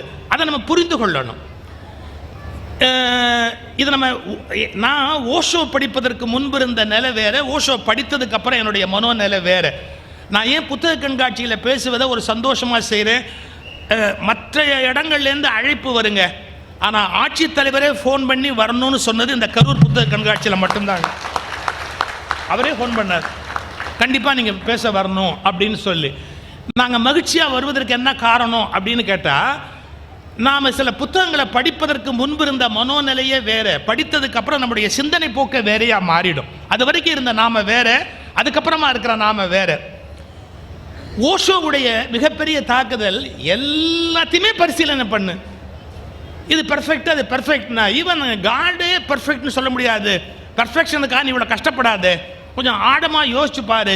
என்டையராக நம்முடைய சிந்தனையை அந்த மனுஷன் அப்படியே திருப்பி போடுறார், யோசிக்க வைக்கிறார். அது வரைக்கும் உலகத்தில் எல்லாரும் என்ன சொல்லிக்கிட்டு இருக்கிறாங்களோ அது அப்படியே கிளிப்புள்ள மாதிரி சொல்கிறது அவருடைய வேலையாக இல்லை. டோட்டலாக மாற்றுறதுக்கு வேண்டிய விஷயங்களை அவர் இந்த உலகத்தில் முன்னாடி கொண்டு வந்து வைக்கிறார். பாருங்க, ஜே கிருஷ்ணமூர்த்தி அது மாதிரி வராரு. அது வரைக்கும் உலகம் பார்த்து கொண்டிருந்த பார்வை வேறையா இருக்கு. ஜே கிருஷ்ணமூர்த்தியோட பேச்சுக்களை எடுத்து படித்து பார்த்தா அதுக்கப்புறம் நமக்கு லைஃப்பை பற்றிய பார்வையே வேற மாதிரி இருக்கு. ஸோ அவருடைய மழை இருக்கு இல்லையா, அது இந்த பூமியில் வேற ஒரு விளைச்சலை உண்டு பண்ணுது. அது வரைக்கும் மனிதன் போய்கொண்டிருந்த சிந்தனை போக்கு வேறையா இருக்கு. ஜே கிருஷ்ணமூர்த்தி படிக்க ஆரம்பிச்சதுக்கப்புறம் அவனுடைய சிந்தனை போக்கு வேறையா இருக்கு. ஆன் லிவிங் அண்ட் டையிங் அப்படிங்கிறத பற்றி, மரணத்தை பற்றியும் பிறப்பை பற்றியும் வாழ்க்கையை பற்றியும் ஒரு பேச்சு பேசுகிறாரு, புத்தகமாக வருது. ஓஷோவுடைய பேச்சுக்கள் எல்லாம் அப்படியே பதிவு செய்யப்பட்டு புத்தகமாக வருது. அந்த மழை அவருடைய ஆசிரமத்தில் தான் பெய்தது, ஆனால் இப்போது அர்ச்சாவதாரத்தில் அது பதிப்பகங்களில் புத்தகமாக மாறி இருக்கிறது. அது பெய்த இடம் வேற, ஆசிரமத்தில் அவர் வெளிநாட்டு சிஷ்யர்களை வச்சுக்கிட்டு பேசுகிறாரு ஓஷோ. ஆனால் உலகம் முழுக்க இன்னைக்கு அதை எடுத்து படிக்க முடியாத புஸ்தகமாக மாற்றி உலகத்தில் கொடுக்குறாங்க. அப்போ நம்முடைய சிந்திக்கிற முறை மாறி போகுது. ஒரு சின்ன உதாரணம் சொல்ற பாருங்க. மரணம் அப்படிங்கிற வார்த்தையை எடுத்து வச்சு இயேசு பிரானுடைய வார்த்தையில் ஒரு வார்த்தை இருக்கு, நபிகளுடைய வார்த்தையில் ஒரு வார்த்தை இருக்கு, பட்டினத்தாருடைய வார்த்தையில் ஒரு வார்த்தை இருக்கு. மரணத்தை பற்றி எல்லா மதமும் சிந்திக்குது. இப்போ பட்டினத்தாருடைய வாக்கு நமக்கு ஃபெமிலியர், இந்தியாவில் இருக்கிறதால அவர் is very close to us. அதனால் அவருடைய வார்த்தை நமக்கு ரொம்ப பாப்புலர். பட்டினத்தாருடைய சிந்தனை, மனமே செத்தாரை போலே திரி அப்படிங்கிறார். நீ உயிரோடு இருக்கிற மாதிரியான உணர்வோடு அலையாத, மனமே செத்தாரை போலே திரி. ஏன்? மானவமானம் தான் உன் துன்பத்துக்கு காரணம், கர்வத்துக்கு காரணம், உன் அகங்காரத்துக்கு காரணம். இன்னும் சரியா போனால் இந்தியன் பிலாசபி, உன் பாவ புண்ணியத்துக்கே உன்னுடைய அகங்காரம் தான் காரணமாகுது அப்படின்னு. நான் இதை ரொம்ப ஈஸியாக சொல்லுவேன். பஞ்சு மிட்டாய் வாங்கி சாப்பிட்ருக்கீங்களா? இந்த பஞ்சு மிட்டாய் தயாரிக்கிறவன் என்ன பண்ணுவான், சிவப்பு கலரில் என்னத்தையும் ஒன்று இப்படி சுற்றி விட்டோன்னு புசு புசு புசு புசு புசு புசுன்னு அது பாட்டுக்கு அப்படியே அந்த இதில் வரும், அந்த ரவுண்டில் அப்படியே அந்த பஞ்சு மிட்டாய் திரண்டுக்கிட்டு வரும். ஒரு குச்சியை எடுப்பான், அந்த குச்சியை உள்ளே எடுத்து அப்படி உள்ளே விட்டு சுழட்டி நல்ல இவ்வளோ பெரிய பஞ்சு மிட்டாயாக்கி இப்படி கொடுப்பான். எவ்வளவு பஞ்சு திரண்டாலும் அந்த குச்சியை உள்ளே விட்டு சொருகுனாதான் அதை ஒன்றா எடுக்க முடியுது. அது மாதிரி நமக்கு எவ்வளவு பாவ புண்ணியம் சேர்ந்தாலும் ஈகோங்கிற நானை உள்ள விட்டாதான் அதை நீங்கள் கலெக்ட் பண்ணி வச்சுக்க முடியும். குச்சியை உள்ள விடலை அப்படின்னா அது உங்களுது இல்லை, அது எவனுதோ. எல்லாம் நடக்கும் பூமியில், ஆனால் அது உங்களுது இல்லை. உங்கள் ஈகோவை உள்ளே விட்டுட்டீங்க, ஈகோ சென்ட்ரிக், அப்படி ஈகோவை உள்ளே விட்டுட்டீங்க அப்படின்னா அது உங்களோட தான் மாறி போயிடுது. ஸோ அதனால மனமே செத்தாரை போலே திரி அப்படின்னு பட்னத்தார் சொல்றாரு. இது இப்படியே வச்சுங்க. நபிகளுடைய வார்த்தையில் ஒரு வார்த்தை, இதை நான் யாருடைய புத்தகத்தில் படிக்கிறேன், நாகூர் ரூமியோட புத்தகத்தில் படித்தது. அவர் என்ன சொல்றாரு, ஒரு வார்த்தை பாருங்க, இறப்பு வருவதற்கு முன்பு இறந்து விடுங்கள். இறப்பு வருவதற்கு முன்பு இறந்து விடுங்கள். எப்படி சார் இறப்பு வருவதற்கு முன்பு இறந்து, எல்லாரும் வாழுங்கள் தானே யோசனை சொல்லுவான். இறப்பு வருவதற்கு முன்பு இறந்து விடுங்கள்னு சொல்றாரே நபிகள் பெருமகனார், அது என்ன அர்த்தம்? நான்கிற உணர்வுனால நீ வாழற, அதை உருவிட்டே அப்படின்னா எல்லாம் நடக்கும். ஆனால் நீ அந்த இடத்துல பிரசன்ட் இல்லை, வெளியே வந்துடுற. அப்போ உனக்கு மரணம்னு ஒன்று வரத்துக்கு முன்னாடி மனதளவில் நீ மறந்து போயிட்டேன்னா, மரணம் ஆயிட்டேன்னா உனக்கு இந்த மானவமானமோ துக்கமோ துயரமோ எதுவுமோ உனக்கு இருக்க முடியாது. பாருங்க, செத்தாரை போலே திரின்னு பட்டினத்தாருடைய வார்த்தை இங்க, அங்க நபிகள் பெருமகனாருடைய வாக்கு என்ன வாக்கு? இறப்பு வருவதற்கு முன்பு இறந்து விடுங்கள் அப்படிங்கிற வாக்கு அங்கு நபிகளுடைய பெருமகனாருடைய வாக்கு. என்டையர்லி இதுக்கு ஆப்போசிட்டா இதே இறப்பை பத்தி, இதே மரணத்தை பத்தி ஜீசஸ் உடைய வேர்டு என்டையர்லி ஆப்போசிட்டா இருக்கு. என்ன சொல்றாரு? அதுவும் அக்செப்ட் பண்ண வேண்டிய கருத்து. உங்களுக்கு தெரிஞ்சிருக்கும் சம்பவம். ஒருத்தனை மீன் பிடிக்கிறான், அவனை தன்னுடைய அந்த இதுக்கு தன்னுடைய அன்புக்கு பாத்திரம் தான் மாற்றுகிறார் இயேசுநாதர். அவன் உடனே போதகரே உங்கள் பின்னாடியே நான் வர்றேன் அப்படின்னு அவரை கும்பிட்டுக்கிட்டு பின்னாடி புறப்படுறான். அப்படி புறப்படும் போது யாரோ ஒருத்தன் உடையான்னு சொல்கிறான், உங்கள் அப்பா செத்து போயிட்டான்டான், உங்கள் அப்பா இறந்து போயிட்டான் அப்படின்னு. உடனே அவன் சொல்கிறான் இயேசுகிட்ட, போதகரே என்னுடைய தகப்பனார் இறந்துட்டாரு, நான் போய் செய்ய வேண்டிய காரியத்தெல்லாம் செஞ்சுட்டு அப்புறமா உங்கள் பின்னாடி வர்றேன், அவரை அடக்கம் பண்ணணும், அதெல்லாம் செஞ்சுட்டு உங்கள் பின்னாடி வர்றேன் அப்படின்னு. இப்போ ஜீசஸ் யூஸ் பண்ண ஒரு அருமையான வேர்டு ஒன்று இருக்கு. இறந்தவனை இறந்தவர்களிடமே விட்டுவிடு, நீ உயிரோடு இருக்கிறாய், என் பின்னால் வா. இது எவ்வளவு பெரிய வித்தியாசமான வார்த்தை. இறந்தவரை இறந்தவரிடமே விட்டுவிடு. எப்படி சார் இறந்தவனை இறந்தவன்கிட்ட விட முடியும்? அவன் உயிர் போனவன், மற்றவெல்லாம் இருந்தும் இல்லாதவன் அவன் இறந்து போனவன். இருக்கிறானே ஒழிய ஒன்றும் பிரயோஜனம் கிடையாது.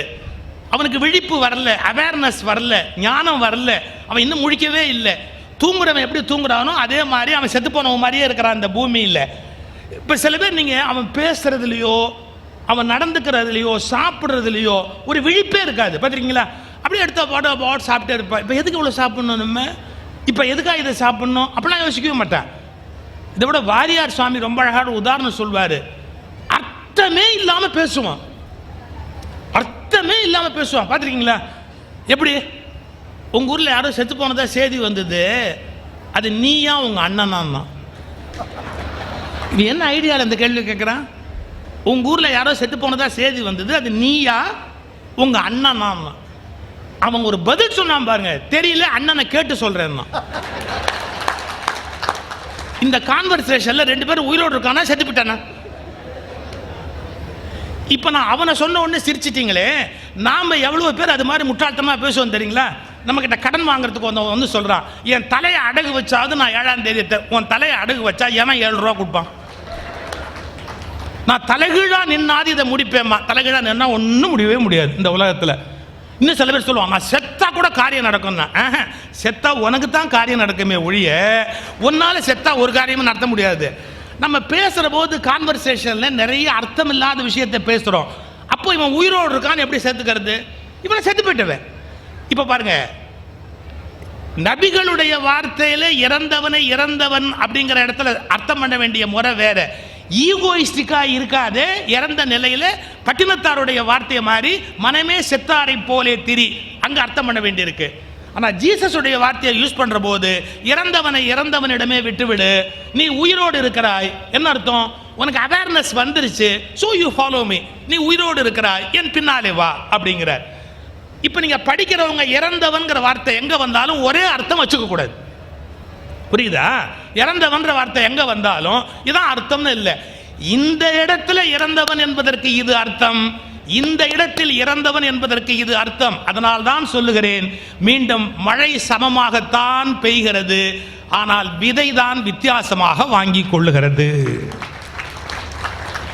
மண் தான் வித்தியாசமாக வாங்கி கொள்ளுகிறது. மழை சமமாகத்தான் பெய்கிறது, ஆனால் மண் தான் வித்தியாசமாக வாங்கி கொள்ளுகிறது. அது மாதிரி கருத்து மழையை பெய்வாங்க.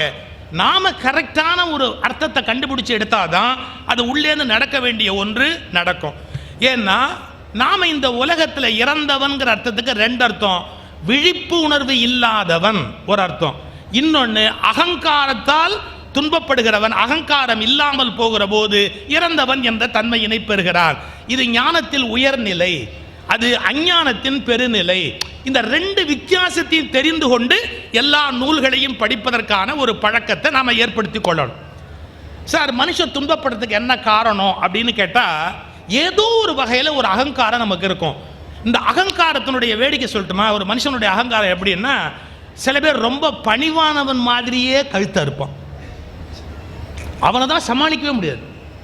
ஏதோ உங்கள் புண்ணியத்தில் அப்படின்னு இப்படிம்பா, நம்மளை கவுக்காமல் விட மாட்டான்.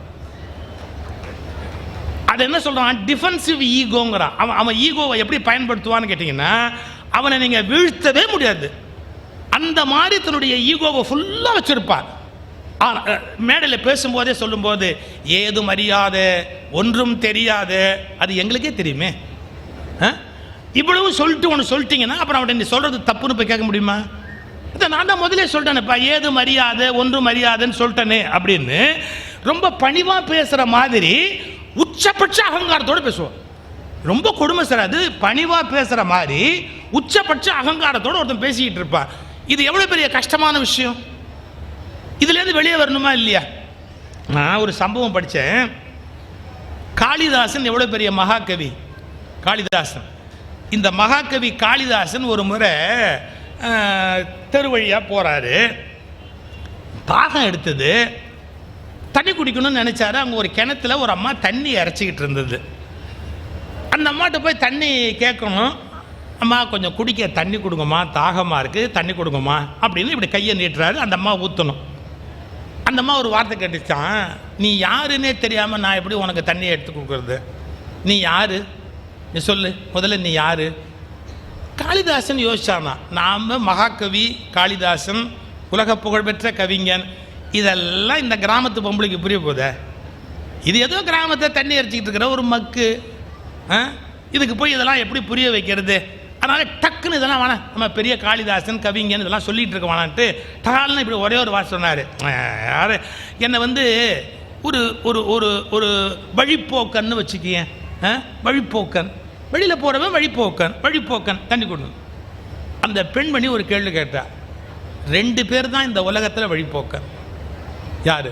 சூரியன் ஒன்று, சந்திரன் ஒன்று. ஏன்னா தினம் அதே வழியாக போகிறானுங்க. இன்னைய வரைக்கும் அவனுக்கு வழி தெரியாததால் மறுபடியும் அதே வழியாகவே போயிட்டே இருக்கிறானுங்க. உன்னை பார்த்தா சூரியனாவும் தெரியல, சந்திரனாவும் தெரியல, அப்படி நீ வழிப்போக்குன்னு சொல்கிறியே, அதனால் பொய் சொல்லாது, கரெக்டாக சொல்லு நீ யாருன்னு. இவன் பார்த்தா இதுன்னா இந்த பொம்பளை இவ்வளோ அறிவாளியாக இருக்கு அப்படின்ட்டு எப்படி யோசிச்சுட்டு, வடமொழியில் அதித்திம்பாங்க. அதித்தின்னா முன்ன பின்ன தெரியாமல் வீட்டுக்கு வர விருந்தாளி. என்ன அதித்தின்னு எடுத்துக்கேன், ஒரு விருந்தாளின்னு எடுத்துக்கேன், கொஞ்சம் தண்ணி கொடுமா தாகமாக இருக்குது, அதித்தின்னா. எனக்கு தெரிஞ்சு 2 பேர் தான்ப்பா உலகத்திலே விருந்தாளி. விருந்தாளிக்கு இலக்கணம் என்னன்னு கேட்டால் சொல்லாமல் வரணும். எனக்கு தெரிஞ்சு மரணமும் நோயும் தான் அதித்தி. ஏன்னா அது எப்போ வரும்னு தெரியாது, எப்படி வரும்னு தெரியாது. உன்னை பார்த்தா சாவு மாதிரியும் தெரியல, நோய் மாதிரியும் தெரியல, ரொம்ப விவரம் தெரிஞ்ச மாதிரி அதித்தின்னு பேசுறியே, அறிவு இருக்கா உனக்குன்னு கேட்டேன். காளிதாசன் பார்த்தான், இந்த பொம்பளை நம்மளை சும்மா விடாது போல் இருக்குப்பா அப்படின்னு இப்படி யோசிச்சுட்டு, வேறு எப்படி வேணா எடுத்துக்கோ, ஆனால் இங்கே தண்ணி வாங்கி குடிக்காமல் இந்த இடத்த விட்டு போக மாட்டேன், என்னை ஒரு பிடிவாதக்காரன் அப்படின்னு வச்சுக்கோ, புரியுதா? பிடிவாதக்காரன், தண்ணியை கொடு. அந்த பொம்பளை அதுக்கும் பதில் சொல்லிச்சு, எனக்கு தெரிஞ்ச 2 பேர் தான்ப்பா ரொம்ப பிடிவா, அது அந்த 2 மட்டும் விட மாட்டேங்குது. எனக்கு தெரிஞ்ச 2 பேர் தான்ப்பா பிடிவாதமானவங்க. யார்? நகம் ஒன்று, தலைமுடி ஒன்று, எவன் எவ்வளவு வெட்டினாலும் வளர்ந்துக்கிட்டே இருப்போம்னு. இது 2ம் பிடிவாதமாக இருக்கும். உன்னை பார்த்தா நகம் மாதிரியும் தெரியல, தலைமுடி மாதிரியும் தெரியல, அப்புறம் ஏன் நீ போய் சொல்லிக்கிட்டு இருக்கிற அப்படின்னு. இப்போ அவன் டோட்டலாக சரண்டர், வேற வழியே இல்லாமல் டக்குன்னு காலில் விழுந்து காளிதாசன் சொன்னான், ஒரு முட்டாள்னு நினச்சிக்கீங்க, என்னை ஒரு முட்டாள்னு நினச்சிக்க, தயவுசெய்து தண்ணி கொடு. அவ்வளோ முட்டாளாக உன்னை பார்த்தா தெரியல, எனக்கு தெரிஞ்ச 2 பேர் தான் முட்டாள் உலகத்தில். அப்பவும் அதை விட மாட்டேங்குது. என்ன, இந்த உலகத்திலேயே தப்பான விஷயங்களை எப்போதுமே கூச்சம் இல்லாமல் செய்கிற அரசன் முட்டாள், அது ஆமாம்னு ஆமோதிக்கிற அமைச்சன் அவனை விட பெரிய முட்டாள். உன்னை பார்த்தா அந்த 2 கேட்டகரியிலையுமே வரல, அப்போ நான் எப்படிலாம் உனக்கு இதெல்லாம் கொடுப்பேன் அப்படின்னு. கடைசியாக சொன்னால், என்னை விட்டுடு, உங்க எந்த கேள்விக்கும் என்கிட்ட பதில் இல்லை, எனக்கு பதில் சொல்ல தெரியல, எனக்கு ஒன்றுமே தெரியல. கதை அது ரிலீஜியஸ் கதை. ஒன்று அந்த தண்ணி எடுத்து அந்த பொம்பளை தெரிச்சா சரஸ்வதியார் நின்னான்னு கதை போகும், நமக்கு அது முக்கியம் இல்லை. ஏன்னா அதை தள்ளி வச்சுருங்க. எவ்வளவு பெரிய கவிஞனாக இருந்தாலும் அறிவாளியாக இருந்தாலும் நம்முடைய அறிவு செல்லாமல் போவதற்கு என்று ஒரு இடம் இருக்கிறது. இதை புரிஞ்சுக்கணும். என்னை விட பெரிய அறிவாளி இல்லைன்னு இந்த உலகத்தில் எல்லாம் பேசுவான். இதெல்லாம் சும்மா. எந்த காலகட்டத்திலையும் நம்முடைய அறிவு செல்லா காசா போகக்கூடிய இடம்னு ஒன்று உண்டு, நம்முடைய அறிவு செல்லா காசா போக வேண்டிய நேரம்னு ஒன்று உண்டு. நேரம் இடம் கூட இல்லைங்க. சில நேரத்தில் நம்முடைய அறிவு எதுக்குமே பயன்படாத செல்லா காசா போகிறதுக்கான வாய்ப்பு இருக்கு. இதை நீங்கள் எங்கே கனெக்ட் பண்ணணும்? இறந்தவர்கள் அப்படின்னு வரும்போது அகங்காரம் இல்லாதவர்கள், அது ஞானம் அடைவதற்கான வழி. இன்னொரு இடத்துல இறந்தவர்கள் அப்படின்ற வார்த்தை வரும்போது வித்தவுட் அவேர்னஸ், விழிப்புணர்வு அடையாதவர்கள் அப்படின்னு அர்த்தம் பண்ணணும். இதுக்கு எல்லா நூல்களையும் நம்ம படிக்கணுமா இல்லையா? இந்த நாட்டில் இப்போ ஒரு பெரிய சாபக்கேடு என்னன்னா, ஒரு மத நூல் படிச்சவன் இன்னொரு மத நூல் படிக்கக்கூடாது, ஒரு மத நூல் படிச்சவன் அது மட்டுமே சிறந்ததுன்னு பேசணுமே ஒழிய வேற எதை பற்றியுமே பேசக்கூடாது. இது சரியா? நீ எல்லாவற்றையும் படித்தால் தான் சரியான தெளிவை உலகத்தில் அடைய முடியும். எல்லா விஷயங்களையும் புரிந்து கொள்ள வேண்டும் என்றால் விருப்பு வெறுப்பில்லாமல் எல்லாவற்றையும் படிப்பதற்கான பழக்கத்தை நாம் ஏற்படுத்தி கொள்ள வேண்டும். உலகத்தில் இன்னைக்கு டெமோக்ரஸிங்கிறது இவ்வளவு பெருசா வந்தது, அது எங்கு பெய்த மழை? அது ஒரு வார்த்தையில் அது என்னங்கிற விளக்கத்தை ஆப்ரஹாம் லிங்கன் ஒரு ஒரு ஒரு 2 நிமிஷத்துக்குள்ள இந்த உலகத்துக்கு சொல்லி முடிச்சுட்டு அதுக்கு எழுதுறாங்க. கேமரா போட்டோ எடுப்பதற்கான புகைப்பட நிபுணர் தன் கேமராவை சரி செய்வதற்குள் அவர் தன் பேச்சை முடித்து விட்டார். புகைப்பட கலைஞர் தம்முடைய கேமராவை சரி செய்வதற்குள்ளாக ஆப்ரஹாம் லிங்கன் தன் பேச்சை முடித்து விட்டார். எது? டெமோக்ரஸிங்கிறதுக்கு அவர் கொடுத்த definition, for the people, by the people and of the பீப்புள்னு ஒரு டெஃபனிஷன் கொடுத்தார்ல டெமோக்ரஸிங்கிறது. இந்த டெஃபனிஷன் அவ்வளவு விரைவில் வெளியில் விழுந்த விஷயம். இன்னைக்கு உலகம் முழுக்க எல்லா நாடுகளும் ஜனநாயகம் ஜனநாயகம் ஜனநாயகம்னு பேசுகிறாங்களே, இதுக்கான அந்த விளக்கத்தை 3 வரியில் லிங்கன் நமக்கு சொல்லி கொடுத்துருக்கிறார். அது இங்கே நம்ம ஊரில் பெய்த மழையா? எங்கோ பெய்த மழை. கெட்டிஸ்பர்கில் பெய்த மழை, எங்கோ பெய்த ஒரு மழை உலகம் முழுக்க. அதே மாதிரி பிரெஞ்சு புரட்சி, சகோதரத்துவம் சமத்துவம்ங்கிற வார்த்தை எங்கோ பெய்த மழை. ஆனால் உலகம் முழுக்க இன்னைக்கு சகோதரத்துவம் சமத்துவமும் இருக்கணும் அப்படிங்கிற கருத்தா அது உலகம் முழுவதையும் மாற்றி அமைத்திருக்கு. இன்னைக்கு இருக்கிற மாதிரி வாய்ப்பு சார் அந்த காலத்தில் இருந்திருக்குமான்னு தெரியாது. நம்ம இந்த ஃபோன் ஒன்று இருக்கு பாருங்க, இந்த ஒரு சின்ன கையடக்கமான ஒன்று, இதை பல பேர் சபிக்கிறான் சமூக வலைத்தளங்களில். இந்த செல்ஃபோனில் எல்லாமே நேரம் வீணாக போகுது அப்படின்னு. நான் அதனால் நீங்கள் எத்தனை புஸ்தகங்களை கேரி பண்ண வேண்டிய வேலையை அது முடிக்குது தெரியுமா? இப்போ நான் கம்பராமாயணத்தில் முன்ன படித்த பாட்டு திடீர்னு இப்போ நினைவுக்கு வராது. வயசாக நான் முதலே சொன்னேன், பல விஷயம் டக்குன்னு ஞாபகத்துக்கு வராது.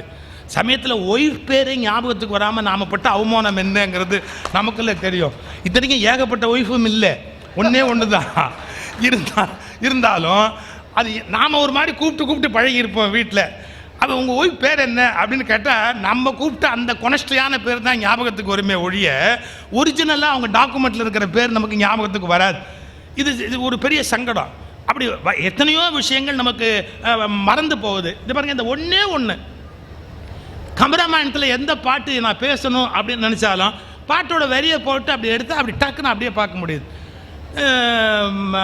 விநாயகர் ராகவல் சொன்னார், இவர் சரியாக தான் சொல்கிறாரான்னு நான் 5 நிமிஷத்தில் 5 செகண்டில் செக் பண்ணிடலாம்.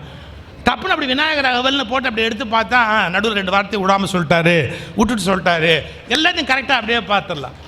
இப்போ எவ்வளோ பெரிய கருவி இது, இதை எப்படி பயன்படுத்தணுமோ அப்படி பயன்படுத்தணுமா இல்லையா? இதை பற்றி ஒரு புள்ளி விவரம் படித்தேன் சார். உலகத்தில் இதுவரைக்கும் நம்ம பயன்படுத்தி கொண்டிருந்த 87 கருவிகளை இது இல்லாமல் ஆக்கிடுச்சோம். 87 கருவி. இப்போ வாட்சே வேண்டியதில்லை, கேமராவே வேண்டியதில்லை, உங்களுக்கு எத்தனை கருவி வேண்டியதில்லை. அப்படின்னா இந்த ஒன்று வந்ததுக்கப்புறம் இத்தனை கருவிகள் தேவையில்லாமல் போயிடுச்சு. ஆனால் திட்டுறவன் என்ன சொல்கிறான்? அந்த ஃபோன்னால் டைம் வேஸ்ட்டாக போகுது, இந்த ஃபோன்னால் மனுஷன்லாம் சோம்பேறியாக போயிட்டான், இந்த ஃபோன்னால் அப்படி அதையா திட்டுறது? கருவியினால் நாம் வீணா போல, அதை எப்படி பயன்படுத்த வேண்டும் என்ற தெளிவின்மையால் நம்ம வாழ்க்கை வீணா போகுதே ஒழிய எந்த கருவியினாலும் நம்முடைய வாழ்க்கை வீணா போகாது. அதை கரெக்டானபடி பயன்படுத்தினா இதை விட நமக்கு உதவக்கூடிய கருவின்னு ஒன்று இருக்க முடியுமா என்ன? எவ்வளவு பெரிய விஷயங்கள் நமக்கு அது சொல்லுது. அப்புறம் இந்த எங்கோ பெய்த மழையை இங்கே இன்னொரு கோணத்தை கூட பார்க்கலாம். எப்படி தெரியுங்களா? யாருக்காகவும் அது சொல்லப்பட்டிருக்கும் சார், ஆனால் யாரோ அதனால பெனிஃபிட் ஆயிருப்பாங்க சார். அந்த மழை பெஞ்சது வேற இடத்துல, ஆனால் பெனிஃபிட் முழுக்க இன்னொரு இடத்துல எங்கேயோ. அதே மாதிரி அது யாருக்கோ சொல்லப்பட்டிருக்கும். ஒரு சின்ன உதாரணம் சொல்கிறேன் பாருங்க. பொண்ணை கொண்டு போய் மியூசிக் கிளாஸில் படிக்க வைக்கணும்னு ஆசைப்பட்டு ஒரு அம்மா சேர்த்தாங்க. தான் பொண்ணு மியூசிஷியனாக வரணும், சங்கீதத்தில் பெரிய நிபுணனாக வரணும் அப்படின்னு கஷ்டப்பட்டு கொண்டு போய் சேர்த்தாங்க அந்த அம்மா. ஆனால் நடந்தது என்ன தெரியுமா? இந்த அம்மா நல்ல பாடகி ஆயிட்டாங்க. அந்த டீச்சருடைய கண்டிஷன் எப்படின்னு கேட்டால், ஸ்டூடெண்ட் யாரோ அவங்க தான் உள்ளே வரலாம், மற்றவங்க யாரும் உள்ளே வரக்கூடாது. அந்த அம்மா இந்த பொண்ணை உள்ளே விட்டுட்டு என்ன பண்ணுவாங்க, ஜன்னல் ஓரமாக பேசாமல் உட்காந்தே இருப்பாங்க. என்ன பண்ணுறது அப்படின்னு. இந்த பிள்ளைக்கு அந்த பாட்டு ஏறலை, ஆனால் ஜன்னல் ஓரமாகவே உட்காந்து கேட்டுக்கிட்டு இருந்தாங்க பாருங்க. அந்த அம்மாவுக்கு பாட்டு ஏறி அவங்க பிரமாதமான பாடகியாக மாறிட்டாங்க. இது கூட எங்கோ பெய்த மழை தான், யாருக்கோ பெய்த மழை யாருக்கோ போய் சேர்ந்தது அப்படின்னு. இதை கூட மகாபாரதத்தில் எழுதி வச்சாங்க சார். ஒரு இன்ட்ரெஸ்டிங்கான இன்சிடெண்ட்டாக, இந்த பகவத்கீதைன்னு ஒன்று இருக்குல்ல, அதை கிருஷ்ணன் வந்து அர்ஜுனனுக்கு சொல்லி முடிச்சுட்டு கடைசியாக ஒரு கேள்வி கேட்டாங்க. எல்லா வாத்தியாரும் பையனை கேட்பாங்க, புரிஞ்சுதா அப்படிம்பாங்க. சந்தேகம் ஏதாவது இருந்தால் கேளு அப்படி. புரிஞ்சால் தானே சந்தேகமே கேட்குறதுக்கு. சந்தேகம் ஒன்றுமே இல்லை அப்படிம்பா, ஏன்னா எதுவுமே புரியல. அப்புறம் எப்படி இங்கேருந்து சொல்ல போகிறான். அது மாதிரி கிருஷ்ணர் கேட்டார், அர்ஜுனனை பார்த்து சொல்லிட்டு, எப்பா சந்தேகம் ஏதாவது இருந்தால் கேளு அப்படின்னு. அவன் சொன்னான், நீ பாட்டு கிடுக்கிடுன்னு 700 ஸ்லோகம் சொல்லிட்டேன், எல்லாத்தையும் நான் கேட்டுட்டேன், ஆனால் எதை எங்கெங்கே அப்ளை பண்ணணும்னு எனக்கு ஞாபகம் வரல, எப்படி யூஸ் பண்ணணும்னு எனக்கு தெரியல, நான் இதை ஞாபகம் வச்சுக்காமல் எல்லாம் ஓடி போச்சு வேகமான். அப்போ கொடியில் இருந்த அனுமன் சொன்னாராம், உனக்கு எப்போ டவுட் வந்தாலும் என்ன கேளு, உனக்கு எப்போ டவுட் வந்தாலும் என்ன கேளு. ஏன், உனக்கு சொல்லும்போது நானும் ஒட்டு கேட்டுக்கிட்டு தான் இருந்தேன், அதனால எனக்கு எல்லாமே மனப்பாடமாகி போச்சு அப்படின்னு சொன்னான். இந்த கதையெல்லாம் உண்மையாக பொய்யான ஆராய்ச்சி பண்ணாதீங்க. ஆனால் அதில் ஒன்று உண்மை என்ன, யாருக்கோ சொல்லப்பட்ட உண்மைகள் யாருக்கோ பயன்படும் என்பது மட்டும் என்றும் நிலைத்திருக்கக்கூடிய உண்மை. நம்ம யாருக்காக சொன்னோமோ அவனுக்கு அது பயன்படாமல் கூட போயிருக்கலாம். ஆனால் யாரோ அதை கேட்டுக்கிட்டே இருப்பான், அவன் அதை வாழ்க்கையில் வேறு ஒரு வகையில் உள்வாங்கி எல்லா வகையிலையுமே அந்த கருத்துக்களை தன்னுடைய வாழ்வில் நடைமுறைப்படுத்தி அது மூலமாக மிக உயர்ந்த ஒரு இடத்தை அடைவதாக அவனுடைய தன்மை அமையும். நான் இது எதுக்காக சொல்ல வரேன், எல்லா மதங்களுடைய நூல்களையும் நம்ம படிக்கணும். அறிவுபூர்வமாக தேடுகிற போது விஞ்ஞான நூல்களையும் படிக்கணும், தத்துவ நூல்களையும் படிக்கணும். பரிணாம வளர்ச்சி அப்படின்னா நமக்கு புரியுதோ இல்லையா, தமிழில் இப்போ நல்ல புத்தகங்கள் வந்திருக்கு. முன்ன ஒரு காலத்தில் எல்லாம் தமிழ்லேயே படிக்க முடியும்னு சொல்ல முடியாது. பரிணாம வளர்ச்சின்னா அதை பற்றி அறிவியல், பண்டை தமிழ் இலக்கியங்களில் அறிவியல், அது படிக்கிறதுக்கு இப்போ வழி இருக்குது. நம்ம அதுக்கான புத்தகங்கள் கொஞ்சம் தேடணும், ஒரு பொறுமை வேணும்.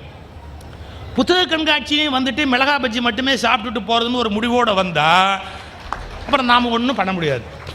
புத்தக காட்சிக்கு வந்தவங்க மிளகா பஜ்ஜி சாப்பிட்றது சாப்பிட்லாம், சாப்பிடாமல் போகக்கூடாது, கண்டிப்பாக சாப்பிட்ணும், அது வேறு விஷயம். ஆனால் தேடணும், என்னென்ன புத்தகம் எந்தெந்த வகையில் பயன்படும். சார், நாம் எளிமையில் விளங்கி கொள்ள முடியாத எத்தனையோ செய்திகளை உலக அறிஞர்கள் பல வகையில் சொல்லியிருக்காங்க. பாருங்களேன், வெறுமனே ஒரு கதையாக நம்ம பயன்படுத்துறது ஒன்று, பட் அது எவ்வளோ பெரிய ஹையஸ்ட் டீச்சிங் சொல்லுதுங்கிறத ஒரு சின்ன அனாலிசிஸ். சூஃபிசத்தை பற்றி ஒரு அருமையான புஸ்தகம் வந்திருக்குன்னு சொன்னால் நாகூர் ரூமி எழுதியிருக்கார். சூஃபி வழி அப்படின்னு ஒரு புஸ்தகம், எக்ஸலண்ட் புக்கு. மேனேஜ்மெண்ட் சயின்ஸ் பற்றி இறையன்பு ஒரு புஸ்தகம் எழுதியிருக்கார், இலக்கியத்தில் மேலாண்மை அப்படின்னு. எனக்கு தெரிஞ்சு உலகத்தில் இருக்கிற பல விஷயங்களை நீங்கள் ஒரே புத்தகத்தில் படித்து கற்றுக்கலாம் அப்படின்னா இலக்கியத்தில் மேலாண்மை அப்படிங்கிற இறையன்பு சாருடைய புத்தகத்தை படித்தா போகிறோம். எனக்கு தெரிஞ்ச பக்கத்துக்கு பக்கம் அந்த அளவு விஷயம் வேறு எந்த புத்தகத்திலும் கிடையாது. நான் ஒரு முறை ஒரு விழா, அவரை ப்ளீஸ் பண்ணி எனக்கு ஒன்றும் ஆக போகிறது இல்லை, நான் ஒரு விழாவில் சொன்னேன், சரவண பவன் ஹோட்டல் வச்சுருந்தார் பாருங்க ராஜகோபால், ஒரு ஸ்டேட்மெண்ட் விட்டார் ஒரு முறை MBA கிளாஸ் எடுக்கும்போது, என்னோட எந்த பிரான்ச்சில் வேணாலும் போய் கேசரி வாங்கிட்டு வா. சரவண பவன் ராஜகோபால் சொன்னார், என்னுடைய எந்த பிரான்ச்சில் வேணாலும் போய் கேசரி வாங்கிட்டு வா, 100 கிராம் கேசரியில் 3 முந்திரி பருப்பு இல்லைன்னா நான் இந்த தொழிலை விட்டுடுறேன்னு. என்னோட எந்த பிரான்ச்சில் வேணாலும் நீ போய் 100 கிராம் கேசரி வாங்கிட்டு வா, அதில் 3 முந்திரி பருப்பு இல்லைன்னா நான் இந்த தொழிலை விட்டுடுறேன் அப்படின்னார். எவ்வளோ நம்பிக்கை பாருங்க. நீங்கள் 100 கிராம் கேசரி வாங்கினா கண்டிப்பாக அதில் 3 முந்திரி பருப்பு இருக்கும் அப்படிங்கிறது அவர் தொழில் ரகசியம். அது மாதிரி நான் சேலஞ்ச் பண்ணுறேன், இறையன்பு சாருடைய எந்த பக்கத்தை வேணாலும் எடுத்து படிச்சு பாருங்க, 3 நல்ல விஷயமாவது இல்லைன்னா நான் பேசுறதை விட்டுடுறேன். எப்படி கலெக்ட் பண்றாரு, எப்படி கொடுக்குறாரு தெரியாது, எல்லா விஷயத்தையும் சொல்றாரு. தாவோ டீச்சிங் பற்றி ஒரு இடத்துல சொல்றாரு, ஒரு எல்லாரும் தெரிஞ்சுக்க வேண்டிய எவ்வளோ பெரிய விஷயம் பாருங்க. பெரிய நாட்டை ஆள்வது என்பது சிறிய மீனை சமைப்பது போன்றது. எக்ஸலண்ட் உதாரணம். என்ன அர்த்தம்? பெரிய நாட்டை ஆள்வது என்பது சிறிய மீனை சமைப்பது போன்றது. அதிகம் கிளறக்கூடாது, அதிகம் கிளறக்கூடாது. அதிகம் கிளறினால் உதிர்ந்து போய்விடும். இது டாவோ டீச்சிங். எவ்வளவு பெரிய விஷயம் பாருங்க. அதே மாதிரி சார் அவர் வந்து ரொம்ப நேர்மையா, ரொம்ப மிக மிக நேர்மையாகவே ஒரு இயக்கத்தை நடத்திவிட முடியாது. மிக மிக மிக நேர்மையாகவே ஒரு இயக்கத்தை நடத்திவிட முடியாது. அதுக்கு சொல்ற உதாரணம் என்ன தெரியுங்களா? என்ன? தூய்மையான நீரில் மீன்களால் வளர முடியாது. ஏன்? அழுக்கு இருந்தா தானே சார் மீனே அங்க இருக்கும் திங்கிறதுக்கு. அழுக்கே இல்லாம இருந்ததுன்னா அங்க மீன் எப்படி இருக்கும்? ஆனாலும் ரொம்ப தூய்மையாவே உன்னை நடத்தணும்னா கொஞ்சம் முன்ன பின்ன இருக்கணும். லீடர்ஷிப் குவாலிட்டிஸ்க்கு சொல்றான், 10% பெர்ஃபெக்டான ஆள் தான் என் பின்னாடி வரணும்னா நீ ஒத்தையா போக வேண்டியது தான். நம்ம இன்னும் ஒத்தையா போறதுக்குன்னு ஒரு இடம் இருக்கு, அங்கதான் ஒத்தையா போகணுமே ஒழிய மற்ற இடத்துக்குலாம் ஒத்தையாவா போறது. ஏதோ கொஞ்சம் முன்ன பின்ன ஒரு மக்கா இருப்பான். இல்லை கொஞ்சம் நான் வாழ்க்கைக்கு பயன்படுத்துக்காக சொல்கிறேன். சில பேர் சொல்லுவான், என் ஒய்ஃப் மட்டும் ரொம்ப அறிவாளியாக இருந்தா உன்னை என்னைக்கோ டைவர்ஸ் பண்ணியிருப்பான். என் ஹஸ்பண்ட் மட்டும் இன்னும் கொஞ்சம் அழகாக இருந்தா வேற ஒருத்தர் கல்யாணம் பண்ணியிருப்பான். இதுவே தெரியாமல் பேசுகிறாங்க எல்லாரும். அவங்க அப்படி இருந்தா இவங்க இப்படி இருந்தா அப்படின்னு. ஓரளவு முன்ன பின்ன இருப்பாங்க, ஓரளவுக்கு அப்படி தான் இருப்பாங்க. அதை எல்லாத்தையும் அட்ஜஸ்ட் பண்ணி கொண்டு போகணும். இப்போ நான் எங்கேருந்து எங்கே போகிறேன் அதை சொல்லி முடிச்சிடுறேன். லைஃப்பில் ஹையஸ்ட் விஷயங்களை நமக்கு புரிய வைக்கிறதுக்கு ஒரு சின்ன ஒரு இந்த முல்லா நஸ்ருத்தீன் கதைங்கிறது படித்தா காமெடி ஸ்டோரி மாதிரி தானே இருக்கு. என்ன இருக்குது? ஏதோ தமாஷான ஜோக் மாதிரி தானே தெரியுது. கிடையாது. ஹையஸ்ட் சூஃபிசத்தை விளக்கின உபகதைகள் அவை. ஒரு உதாரணம் பாருங்க. முல்லாட்ட வந்தான் ஒருத்தர், ஒரு 4-5 பேர் எங்களை சிஷ்யனா ஏற்றுங்க அப்படின்னா. ஏற்றுக்கலாமே, ஒன்றும் தப்பு இல்லை. அவர் கழுதையில் ட்ராவல் பண்ணுவார். கழுதையில் எப்போவுமே கழுத முகம் அதை பார்த்த மாதிரி நம்ம உட்காந்து அப்படி போகிறது தான் வழக்கம். இந்த சிஷ்யர்கள் வந்த உடனே முல்லா என்ன பண்ணார்? திரும்பி உட்காந்துக்கிட்டாரு. எப்படி? கழுதையோட முகத்துக்கு முதுகு தெரியும்படியாக தான் திரும்பி உட்காந்துக்கிட்டாரு. சிஷ்யர்களை சொன்னார், ஃபாலோ மீ, வாங்க போகலாம் அப்படின்னு. எல்லாரும் கேட்டான், இது என்னங்க கொஞ்சம் வித்தியாசமாக இருக்குது அப்படின்னு. காமெடி கதை மாதிரி இருக்குது. இப்போ பாருங்கள், ஆரம்பிக்கலாம் பாருங்கள் டெஃபினேஷன் என்னன்னு. முல்லா பதில், உங்களுக்கு நான் முதுகு காட்டிக்கொண்டு போனால் சீடர்களை குரு அவமதித்ததாக ஆகிவிடும். உங்களுக்கு நான் முதுகு காட்டிக்கொண்டு போனால் சீடர்களை குரு அவமதித்ததாக ஆகிவிடும். நீங்கள் எனக்கு முதுகு காட்டும்படி முன்னால் போனால் நீங்கள் என்னை அவமதித்ததாக ஆகிவிடும். இப்போது 2 பேருக்கும் பிரச்சனை இல்லை. முகமும் முகமும் பார்க்க நாம் போகிறோம். சீடன் குருவை அவமதிக்கவில்லை, குருவும் சீடனை அவமதிக்கவில்லை. இதை விட வசதியான நிலை வேறு என்ன இருக்க முடியும்? 1. நம்பர் 2, அடுத்த பாயிண்ட் என்ன? இப்படி உட்காந்து போனால் 10 பேர் தப்பாக பேசுவானே சார். ஏங்க, ஒரு கழுதையில் நீங்கள் முகம் பார்த்து உட்காராம முதுகு காமிச்சுக்கிட்டு இந்த முகம் பார்த்து உட்காந்தா 10 பேர் சிரிக்க மாட்டானா? இப்போ அதுக்கு விளக்கம் என்ன? நம்மை பற்றி பிறர் என்ன பேசுகிறார்கள் என்பதை பற்றி கவலைப்படாதவன் தான் உண்மையில் ஞானம் அடைந்தவன். நம்மளை பற்றி இவன் என்ன பேசுவானோ, நம்மளை பற்றி அவன் என்ன பேசுவானோ, அது அஞ்ஞானத்தோட உச்சின்னு அர்த்தம். நம்மளை பற்றி எவன் என்ன பேசினாலும் நாம் அதை பற்றி பாதிக்கப்படாமல் இருந்தால் தான் நம்ம ஞானத்தோட உச்சிக்கே வந்துட்டோம் அப்படின்னு அர்த்தம். நம்மை பற்றி பிறர் பேசுவதை பற்றி கவலைப்படாமல் இருப்பது தான் ஒரு உயர்ந்த குருவின் லட்சணம். 3வது, ஏங்க கழுதைக்கு நீங்கள் முதுகு காட்டிக்கிட்டு இப்படி உட்காந்து போனால் ரூட்டு கிளியராக எப்படி ரூட்டுனா பாதை எது என்று தடுமாறுகிறவன் குருவாக இருக்க முடியாது. எவனுக்கு பாதை அத்துப்படி ஆயிற்றோ அவன் மட்டுமே குருவாக இருக்க முடியும். பாதை முழுமையும் தெரிந்தவன் தான் முதுகு காட்டி கொண்டு உட்கார முடியும். இப்போ நமக்கு இருக்கிற சிக்கலே எப்படின்னு கேட்டால், 10ஆம் கிளாஸ் படித்தவன் 5ஆம் கிளாஸுக்கு பாடம் எடுக்கிற மாதிரி நம்மூர் ஞானிகள் எல்லாம் எப்படின்னா, அவனே ஞானம் அடையாமல் 150 ரூபாய்க்கு 350 ரூபாய்க்கு மற்றவனுக்கு கிளாஸ் எடுத்துக்கிட்டு அவனுக்கு தெரிஞ்ச அறகுறை ஞானத்தை சொல்லிக்கிட்டு இருக்கிறான். நீ 10% அடைய வேண்டியதை அடைஞ்சிட்டியா?